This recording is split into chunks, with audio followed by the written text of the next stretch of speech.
आकर्षण के नियम यानी लॉ ऑफ अट्रैक्शन एक ऐसी कला है जो आपके अंदर है, मेरे अंदर है, हर मनुष्य के अंदर है, लेकिन हम उससे अनजान हैं। वास्तव में आप जो सोचोगे वही होगा, लेकिन कैसे? क्या आपने कभी सोचा है कि क्यों हमारे काम बनते बनते बिगड़ते हैं? क्यों हम अपने कामों में सफल नहीं हो पाते हैं? क्यों हम हमेशा ही दुखी रहते हैं? आइए इसे ठीक से समझते हैं, सिर्फ एक छोटी सी कहानी से। और इस कहानी के अंत में आप जानेंगे कि आखिर भगवान बुद्ध ने इस बारे में कैसे बताए हैं। एक व्यक्ति अपने जीवन से बहुत परेशान था। उसका कोई भी काम नहीं बनता था, सारे बिगड़ जाते थे। सफलता उससे कोसों दूर थी। वह कुछ भी काम करता, उसे सफलता ही नहीं मिलती।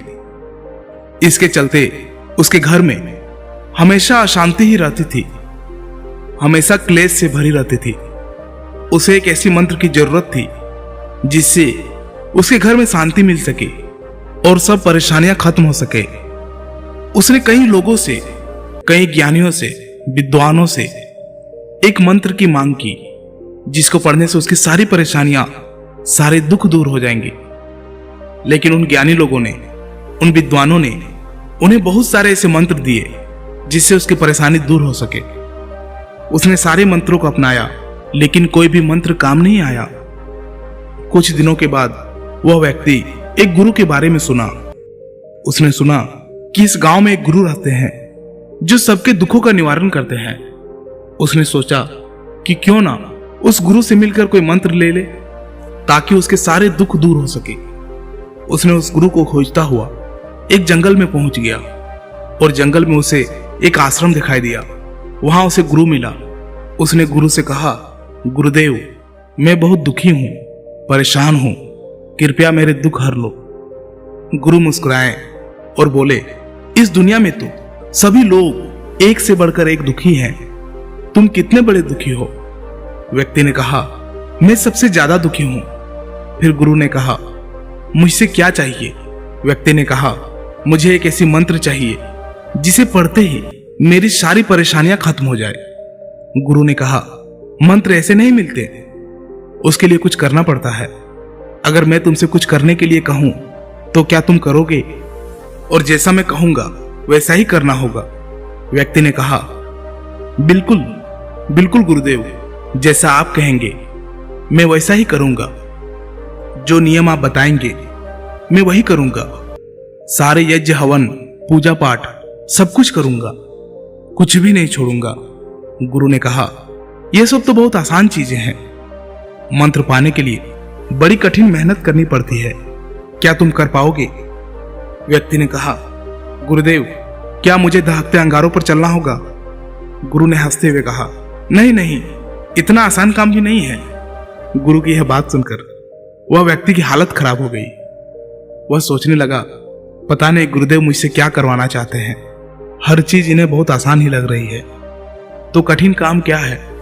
व्यक्ति ने कहा, गुरुदेव, कृपया करके आप ही मुझे बता दीजिए कि मुझे करना क्या है। मैं वह सब कुछ करूंगा जो आप बोलेंगे। गुरुदेव बोले, जैसे तुम अपने घर से यहां तक आए हो वैसे ही तुम यहां से अपने घर को चले जाना और अपने मन में यह कहते हुए जाना कि मैं बहुत सुखी व्यक्ति हूं, मैं बहुत सुखी हूं। यह सुनते ही व्यक्ति बहुत खुश हो गया। बस गुरुदेव, इतना सा ही बोलना है, इसे तो मैं यूं ही कर लूंगा। गुरु ने कहा, ठहरो जरा, पूरी बात तो सुन लो। जब तुम अपने मन में यह बात दोहरा रहे होंगे तो तुम्हारे मन में बंदर की बात नहीं आनी चाहिए। अगर तुम्हारे मन में बंदर का ख्याल आ गया तो सब बेकार हो जाएगा। व्यक्ति ने कहा, यह काम तो मैं बहुत आसानी से कर लूंगा। और यह कहकर वह व्यक्ति अपने घर की ओर चल पड़ा। आश्रम से निकलते ही वह अपने मन में कहना शुरू किया, मैं बहुत सुखी हूं। लेकिन ऐसा कहते ही उसके मन में बंदर का ख्याल आ जाता है। जब भी वह कुछ कहता तो उसे वह गुरु की बंदर वाली बात याद आती है। लेकिन वह यह भी कहता है कि मैं सुखी हूं। लेकिन जब जब वह कहता, बंदर का ख्याल उसके मन में और भी गहरा होते जाता है। फिर ऐसे कहते कहते वह रास्ते की ओर जा ही रहा था कि उसे रास्ते में बंदर दिखाई देना शुरू हो गया। उसे चारों तरफ सिर्फ बंदर ही दिखाई देता था। उसने सोचा, आते वक्त तो ये बंदर कहीं दिखे नहीं, अब क्यों दिख रहे हैं? मैं अपने मन में सुखी हूं, मैं सुखी हूं। और ऐसा बोलता हुआ वो अपना घर पहुंच गया। घर पहुंचकर वो अपने पत्नी से बोला कि बंदरिया, मैं बहुत भूखा हूं, बंदर परोस दो। मुंह से बंदर शब्द निकलते ही उसका मुख खुला का खुला रह गया।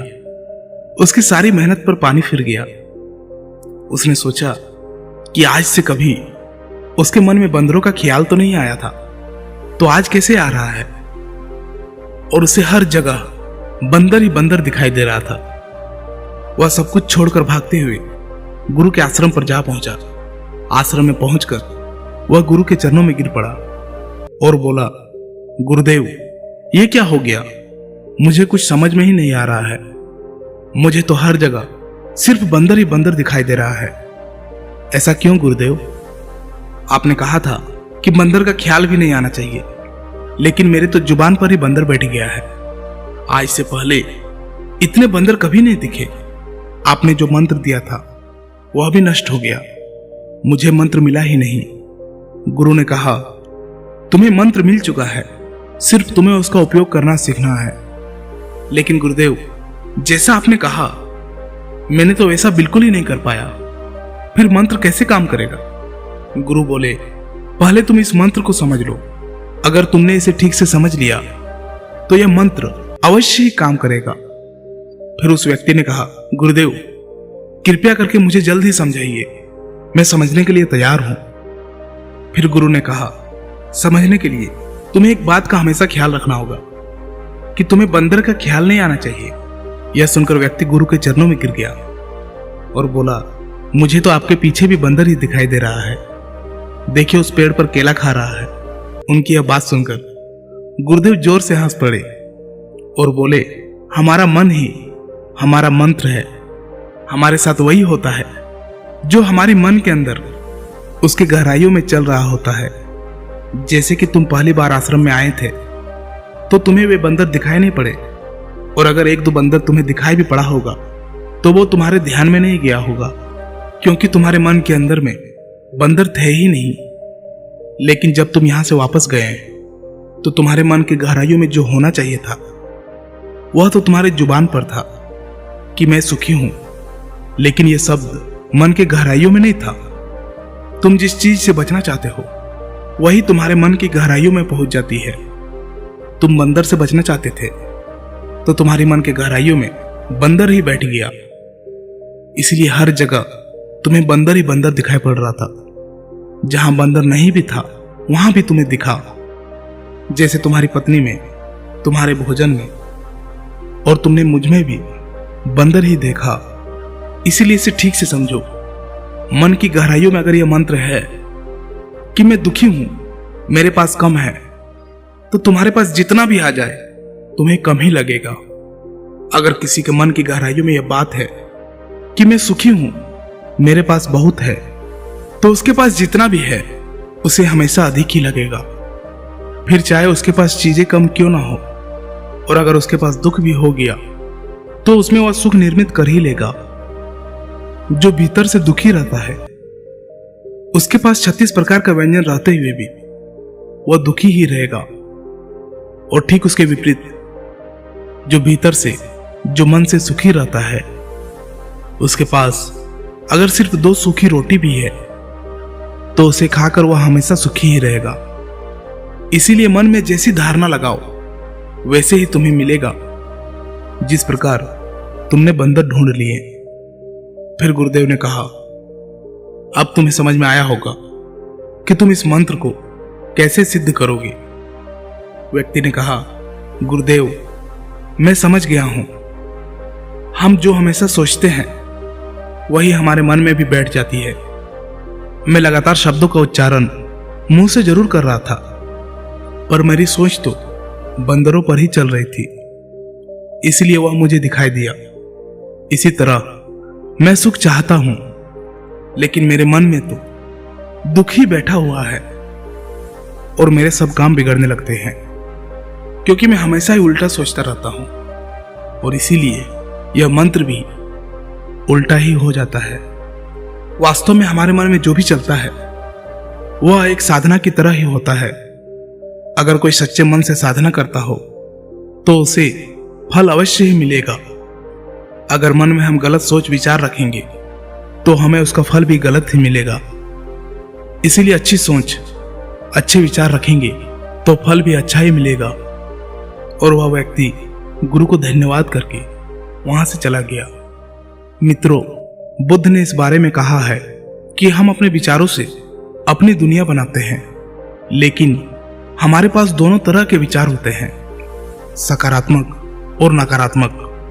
ज्यादातर हम सकारात्मक विचारों को ना पकड़ के नकारात्मक विचारों की तरफ ही आकर्षित होते हैं। इसीलिए जब भी हमारे मन में सकारात्मक विचार आते हैं तो उसे हमें जल्द ही पकड़ने की जरूरत है। वैसे विचारों को जितना जल्दी हो सके उसे काम में लगाने की जरूरत है, क्योंकि एक सकारात्मक विचार को नकारात्मक में बदलने में देर नहीं लगती। दोस्तों, आपने इस वीडियो से क्या सीखा और इस बारे में क्या सोचते हैं, एक कमेंट जरूर कर दीजिएगा। क्या पता आपके एक कमेंट से किसी का जीवन बदल जाए। धन्यवाद।